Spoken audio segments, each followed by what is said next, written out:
विविध जनश्रुतियों एवं कपोलकल्पित तथा मनगढ़ंत कथाओं के आधार पर कहानियां खड़ी होती रहती है। इनमें से कुछ तो सत्य होती है, किंतु कुछ का तो कोई आधार ही नहीं होता है। यही बात प्रयागराज के संगम तट पर स्थित पुराण प्रसिद्ध लेटे हुए हनुमान जी के विषय में है। यह मंदिर धरती का एकमात्र मंदिर है जिसका विवरण पुराणों में विशद रूप से प्राप्त होता है। यही एकमात्र ऐसा मंदिर है जहां हनुमान जी के लेटे हुए रूप का विवरण मिलता है। अब आजकल तो अनेक मंदिर बन रहे हैं जहां हनुमान जी को लेटा हुआ दर्शाया गया है। संभवतः महाराष्ट्र के औरंगाबाद के समीप मैसमल में बना लेटे हुए हनुमान जी का विशाल मंदिर भी इसी श्रेणी में आता है। जो भी हो, पुराणों में एक ही लेटे हुए हनुमान जी के मंदिर का विवरण प्राप्त होता है और वह प्रयाग क्षेत्र के संगम तट पर स्थित बड़े हनुमान जी का मंदिर ही है। जो प्रचलित कथा इस लेटे हुए हनुमान जी के मंदिर के विषय में प्राप्त होती है वह यह है कि एक बार एक व्यापारी हनुमान जी की भव्य मूर्ति लेकर जलमार्ग से चला जा रहा था। वह हनुमान जी का परम भक्त था।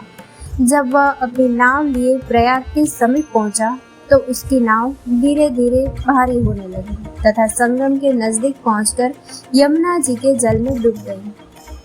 कालांतर में कुछ समय बाद जब यमुना जी के जल की धारा ने कुछ राह बदली तो वह मूर्ति दिखाई पड़ी। उस समय मुसलमान शासक अकबर का शासन चल रहा था। उसने सोचा कि यदि वास्तव में हनुमान जी इतने प्रभावशाली है तो वह मेरी रक्षा करेंगे। यह सोचकर उनकी स्थापना अपने किले के समीप ही करवा दी, किंतु यह निराधार ही लगता है क्योंकि पुराणों की रचना वेद व्यास जी ने की थी जिनका काल द्वापर युग में आता है। इसके विपरीत अकबर का शासन 14वीं शताब्दी में आता है। अकबर के शासन के बहुत पहले पुराणों की रचना हो चुकी थी, अतः यह कथा अवश्य ही कपोलकल्पित, मनगढ़ंत या एक समुदाय विशेष के तुष्टीकरण का मायावी जाल ही हो सकता है। जो सबसे ज्यादा तार्किक, प्रामाणिक एवं प्रासंगिक कथा इसके विषय में जनश्रुतियों के आधार पर प्राप्त होती है वह यह है कि रामावतार में अर्थात त्रेता युग में जब हनुमान जी अपने गुरु सूर्यदेव से अपनी शिक्षा दीक्षा पूरी करके विदा होते समय गुरु दक्षिणा की बात चली। भगवान सूर्य ने हनुमान जी से कहा कि जब समय आएगा तो वे दक्षिणा मांग लेंगे। हनुमान जी मान गए, किंतु फिर भी तत्काल में हनुमान जी के बहुत जोर देने पर भगवान सूर्य ने कहा कि मेरे वंश में अवतरित अयोध्या के राजा दशरथ के पुत्र राम अपने भाई लक्ष्मण एवं पत्नी सीता के साथ प्रारब्ध के भोग के कारण वनवास को प्राप्त हुए हैं। वन में उन्हें कोई कठिनाई न हो या कोई राक्षस उनको कष्ट न पहुंचाए, इसका ध्यान रखना। सूर्यदेव की बात सुनकर हनुमान जी अयोध्या की तरफ प्रस्थान हो गए। भगवान सोचे कि यदि हनुमान ही सब राक्षसों का संहार कर डालेंगे तो मेरे अवतार का उद्देश्य समाप्त हो जाएगा। अतः उन्होंने माया को प्रेरित किया कि हनुमान को घोर निद्रा में डाल दे। भगवान का आदेश प्राप्त कर माया उधर चली जिस तरफ से हनुमान जी आ रहे थे। इधर हनुमान जी जब चलते हुए गंगा के तट पर पहुँचे तब तक भगवान सूर्य अस्त हो गए। हनुमान जी ने माता गंगा को प्रणाम किया तथा रात में नदी नहीं लांघते यह सोचकर गंगा के तट पर ही रात व्यतीत करने का निर्णय लिया।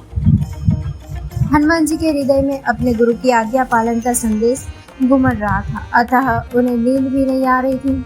अतः वह आसन लगाकर ध्यानस्थ होकर विचार मग्न हो गए। इधर माया ने जब उन्हें ध्यानस्थ देखा तो वह डर गई, क्योंकि यदि प्रातः काल हो गया तो हनुमान जी अयोध्या पहुंच जाएंगे तथा प्रण के दृढ़ निश्चय हनुमान जी अपना कार्य प्रारंभ कर देंगे।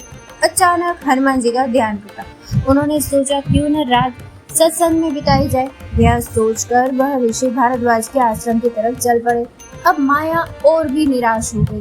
हनुमान जी भारद्वाज ऋषि के आश्रम में पहुंचे। वहां वेद पुराण का व्याख्यान चल रहा था। हनुमान जी वहीं बैठकर कथा सुनने लगे। कथा में भारद्वाज ऋषि ने बताया कि कल यहाँ पर जगत के स्वामी तथा अयोध्या नरेश दशरथ के पुत्र के रूप में अवतरित भगवान राम गंगा को पार कर पहुँचने वाले हैं। हनुमान जी प्रसन्न हो गए। अभी उन्होंने गंगा पार कर अयोध्या जाने का विचार त्याग दिया तथा वही संगम के तट पर ही रहकर भगवान राम की प्रतीक्षा करने का निर्णय लिया। कालांतर में जब मुगल शासन के दौरान अकबर के समय में जब बादशाह अकबर ने उस सिद्ध तपोभूमि को अपने किले के रूप में परिवर्तित करना प्रारंभ किया, तब उसके दीवार की ही सीध में सोए हुए हनुमान का मंदिर पड़ गया। उसने तत्कालीन हिंदू धर्मगुरुओं एवं पंडितों को रुपये पैसे का लोभ देकर तथा डरा धमकाकर उस सोए हुए हनुमान जी के मंदिर को अन्यत्र स्थापित करवाने के लिए राजी किया। हनुमान जी के मूर्ति की खुदाई होने लगी, तब समूची मूर्ति की खुदाई नीचे से कर ली गई, तब उसे उठाया जाने लगा। जब लगातार कोशिश के बावजूद भी मूर्ति नहीं उठी, तब उसे भारी सामान उठाने वाली मशीन से उठाने की कोशिश की जाने लगी। जो उस मूर्ति को उठाने की कोशिश की गई, वैसे वैसे मूर्ति और भी नीचे धंसती चली गई। अंत में डरकर अकबर ने उस मंदिर को हटवाने का काम बंद कर दिया तथा डर के मारे उसने हनुमान जी की बड़ी पूजा आराधना की। आज भी उसके उतने बड़े भव्य किले की दीवार हनुमान जी के मंदिर की तरफ टेढ़ी ही है। एक मान्यता और है इस मंदिर के बारे में कि इस मान्यता के पीछे राम भक्त हनुमान जी के पुनर्जन्म की कथा जुड़ी हुई है। लंका विजय के बाद बजरंगबली जब अपार कष्ट से पीड़ित होकर मरणासन अवस्था में पहुंच गए थे, तो मां जानकी ने इसी जगह पर उन्हें अपना सिंदूर देकर नया जीवन और हमेशा आरोग्य व चिरायु रहने का आशीर्वाद देते हुए कहा कि जो भी इस त्रिवेणी तट पर संगम स्नान पर आएगा, उसको संगम स्नान का असली फल तभी मिलेगा जब वह हनुमान जी के दर्शन करेगा। यहाँ स्थापित हनुमान जी की अनोखी प्रतिमा को प्रयाग का कोतवाल होने का दर्जा भी हासिल है।